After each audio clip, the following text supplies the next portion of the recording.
আপনার নামটা কি আমাকে একটু বলবেন? আমার নাম হলো ফিফা। আচ্ছা ফিফা ভাই, আপনাকে যদি দেশের প্রধানমন্ত্রী করা হয় আপনি সর্বপ্রথম কি করবে? আমি দেশের উন্নতি করব। তাহলে তুমি কি কি উন্নতি করবে একটু আমাদের দর্শকদেরকে বলো তো।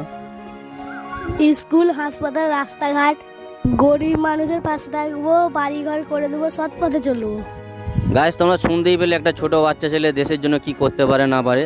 তো পরবর্তী আরেকজনের কাছে আমরা জেনে নেবো সে দেশের জন্য কি করতে পারে। তো আচ্ছা ভাই, আপনার একটু নামটা বলবেন? সামিউল মল্লিক। আচ্ছা সামিউল, আপনাকে একটা প্রশ্ন করা হবে, সেটার কি উত্তর দেবেন? আচ্ছা, যদি দেশের প্রধানমন্ত্রী করা হয় আপনি তাহলে প্রথম কি করবে? এই টাকাটা দেখতে পাচ্ছেন, হুম। এই টাকাটা দিয়ে যত মিডিয়া আছে সব আমি কিনে নেব। আচ্ছা ভাই, আপনি মিডিয়াকে কিনে কি করবে? এদেরকে কিনলে আমাকে আর কিছু কাজ করতে হবে না।